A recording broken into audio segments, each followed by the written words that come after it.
Alors que je marchais dans le couloir de l'appartement, fatigué par le travail, quelqu'un de l'appartement voisin m'a soudain attrapé le bras. Confuse et effrayée, j'ai crié tandis qu'on m'entraînait à l'intérieur. C'était mon voisin, Monsieur Johnson, qui s'est excusé, affirmant qu'il n'avait pas le choix. Méfiante, je me suis éloignée, exigeant une explication. Il m'a dit nerveusement, « En fait, je m'appelle Luna. Laissez-moi vous parler de ma vie. J'ai 24 ans et je travaille dans une société commerciale bien connue. J'apprécie la liberté de vivre seule dans un appartement en ville et de gagner mon propre argent. J'ai grandi avec une mère célibataire qui avait du mal à subvenir à ses besoins, mais qui ne m'a jamais donné d'argent de poche. Malgré ses revenus raisonnables, elle était considérée comme un parent toxique. J'ai déménagé pour échapper à son emprise, et je vais vous raconter notre histoire. J'y suis née et j'ai grandi dans une ville proche de New York. La maison où j'ai grandi était isolée, ce qui rendait la vie difficile sans voiture ni bus. Élevée par ma mère célibataire, je devrais être reconnaissante, mais ces restrictions ont créé du ressentiment. À l'école primaire, j'ai demandé de l'argent de poche, mais elle a refusé, prétextant que l'argent pouvait entraîner des problèmes. Malgré ses promesses, elle n'a jamais acheté ce que je voulais. Les anniversaires étaient remplis de livres éducatifs décevants, et je me suis rendu compte que ma mère était différente des parents de mes amis. Chaque jour, j'essayais désespérément de trouver un moyen d'échapper au contrôle de mes parents. Au collège et au lycée, ce contrôle n'a fait que s'intensifier. Non seulement je n'avais pas d'argent de poche, mais je devais aussi me présenter et demander la permission pour tout, qu'il s'agisse de sortir avec des amis ou d'avoir des rendez-vous. Une fois, après avoir fait le mur pour rencontrer mon petit ami, j'ai dû faire face à la réaction furieuse de ma mère le lendemain matin. Elle a déclaré que je ne mangerais pas pendant les 3 jours suivants. Sans argent de poche, je ne pouvais même pas acheter de la nourriture à l'extérieur. Trop gênée pour dire à mes amis ou à mon petit ami que ma mère est toxique, je ne pouvais pas leur demander quelque chose d'aussi simple qu'un encas. Après 3 jours de famine, mon petit ami inquiet s'est approché de moi pour me demander si j'allais bien. Incapable de retenir mes larmes, j'ai parlé de ma mère. Je me souviens encore du choc sur son visage. S'il a d'abord sympathisé, il a commencé à m'éviter par la suite.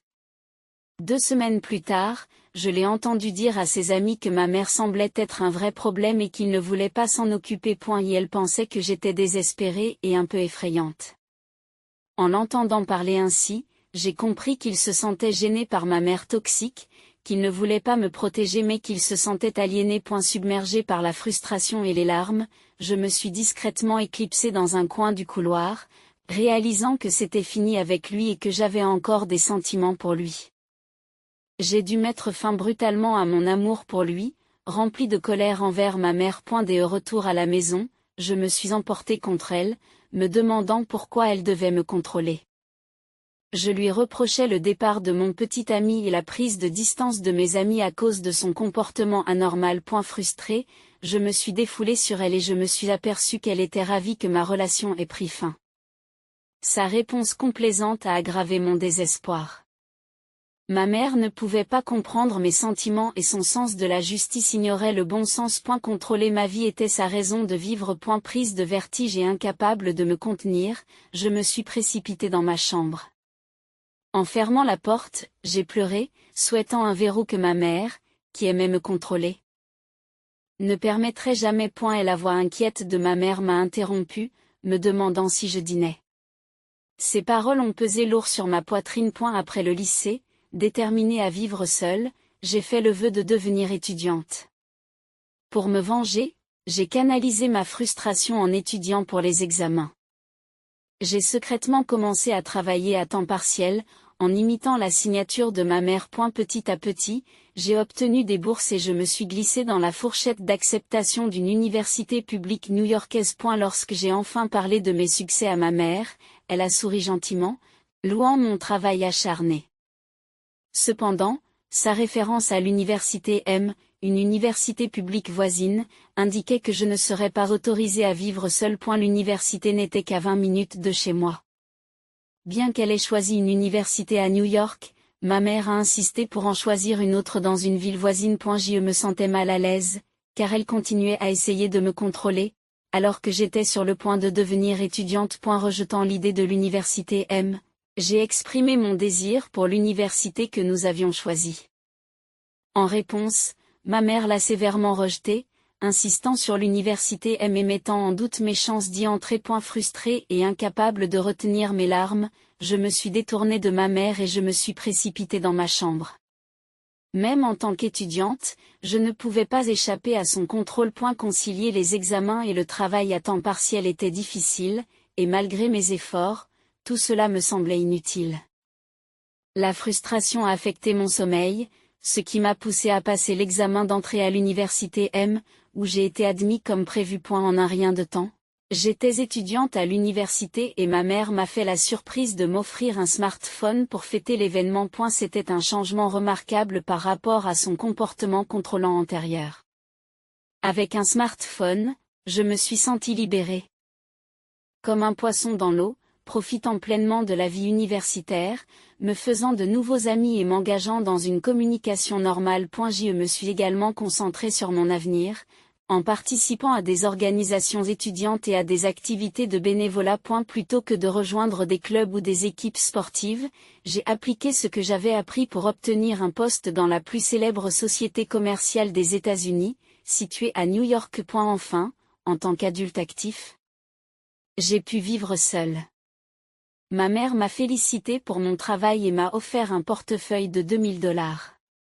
Au cours des dernières années, son emprise sur moi s'était considérablement relâchée. Malgré le ressentiment passé, je l'ai sincèrement remerciée pour tout, alors que je commençais à vivre séparée d'elle.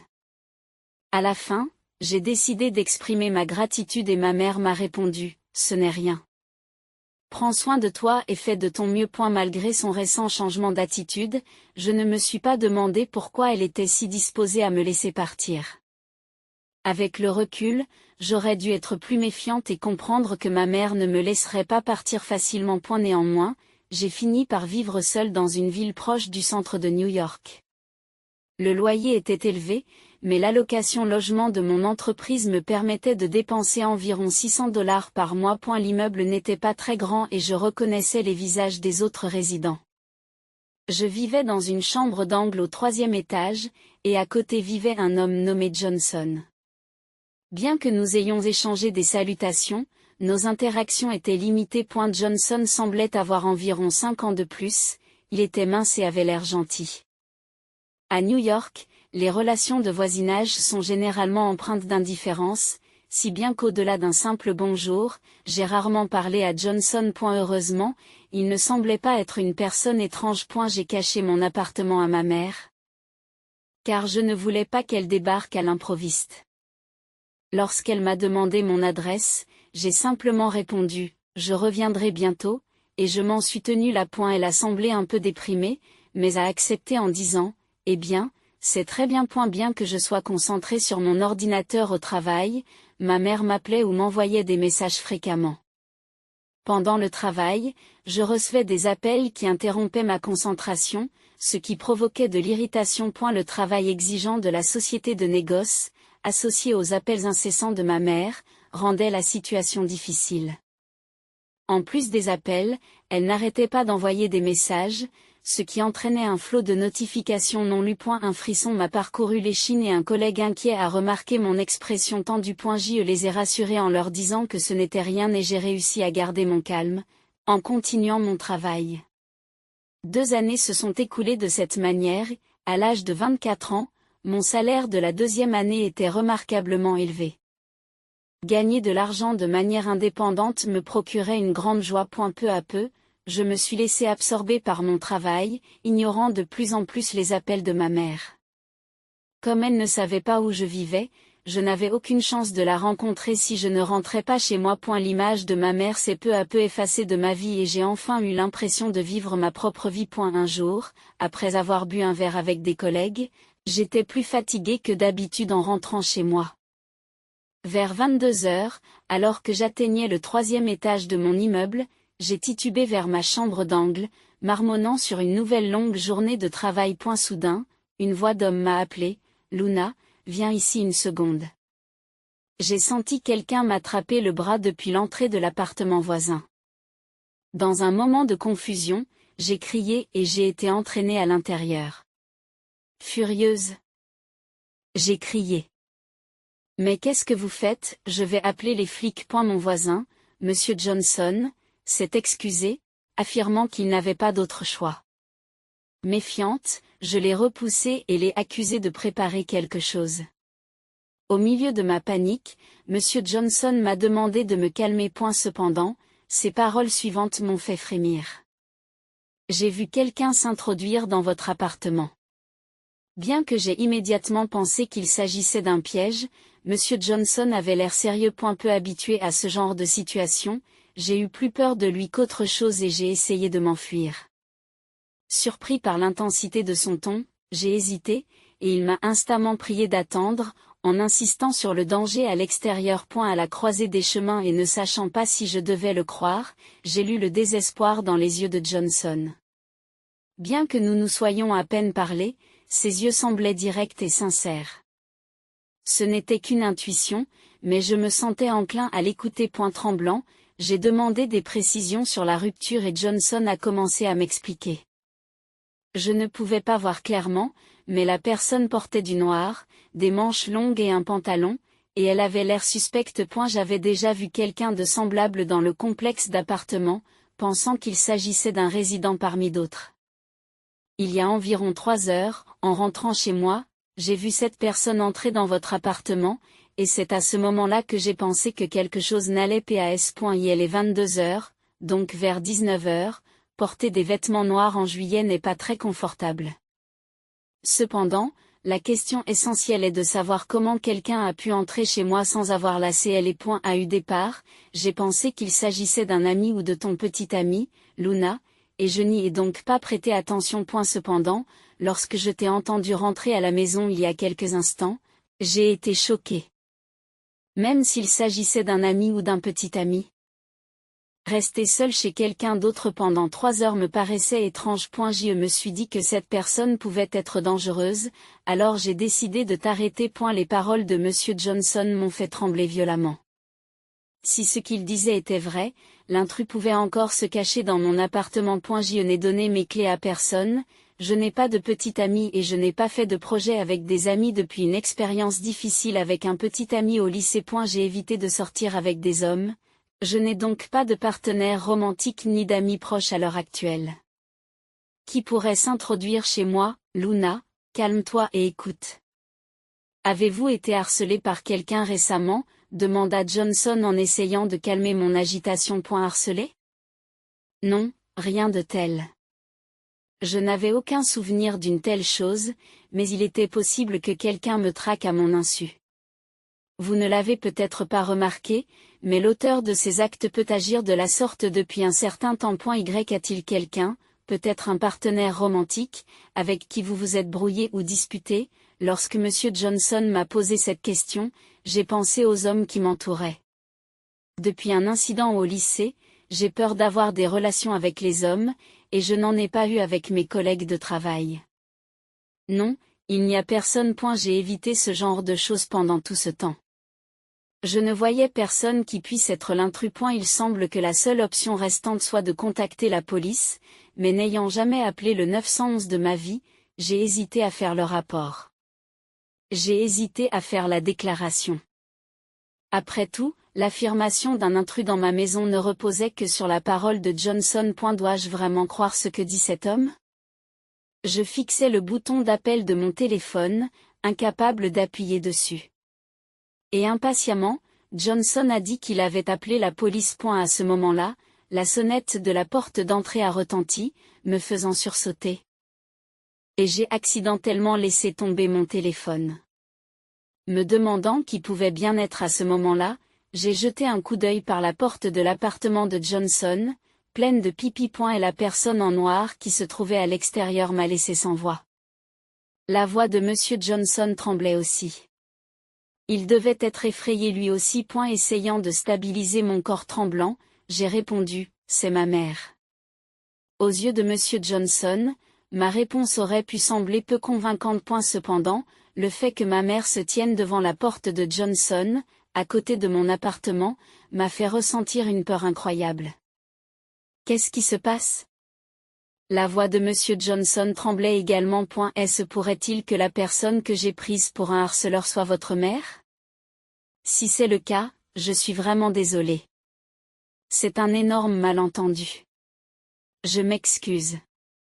Monsieur Johnson s'est excusé, mais j'ai secoué la tête. Non, ce n'est pas ça. C'est juste ça. J'ai hésité à dire à Johnson que ma mère était toxique et que je ne lui avais même pas donné l'adresse de cet appartement. Avant que je puisse le faire, ma mère a frappé à la porte en disant « Bonjour, excusez-moi. Je crois que ma fille est à l'intérieur. Pourrait-elle sortir, s'il vous plaît ?» La voix forte de ma mère a résonné dans le couloir, me faisant sursauter. Comment savait-elle où j'habitais, et comment savait-elle que j'étais ici? Je me suis précipitée vers la porte et ma mère m'a dit « Oh, Luna, je t'ai enfin trouvée. J'ai essayé de te contacter, mais tu m'as ignorée. Je voulais tellement te voir. Je suis venue ici. » Tu ne rentres pas encore à la maison? Voir ma mère se tenir là comme si c'était la chose la plus naturelle me donna la nausée. Maman, comment sais-tu où j'habite? Et comment as-tu su que j'étais ici? J'avais tellement de questions, habillée tout en noir, exactement comme Johnson l'avait décrit, comme une harceleuse. Comment savait-elle où se trouvait ma maison et mes allées et venues? Pourquoi se faufilait-elle derrière mon dos? Eh bien, c'est facile. J'ai mis des traceurs GPS dans son smartphone et son portefeuille. J'ai été choquée par la révélation de ma mère. Le smartphone et le portefeuille étaient des cadeaux offerts à ma mère pour des occasions spéciales. J'utilise le même smartphone depuis environ 6 ans, ce qui signifie que j'ai été surveillée par ma mère pendant tout ce temps. Un frisson m'a parcouru l'échine et j'ai dégluti. À eu début, ce n'était qu'un smartphone, mais il arrive qu'on le laisse à la maison, n'est-ce pas? Alors j'ai pensé que si je mettais des traceurs GPS dans le téléphone et dans le portefeuille, tu en aurais toujours un sur toi.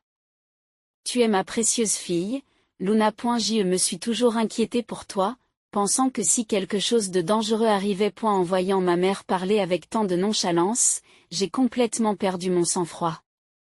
Je pensais qu'en devenant une adulte active, j'avais enfin acquis la vraie liberté, je gagnais mon propre argent, je faisais ce que je voulais quand je le voulais. Je pensais pouvoir jouir de ces libertés fondamentales que tout le monde considère comme acquises.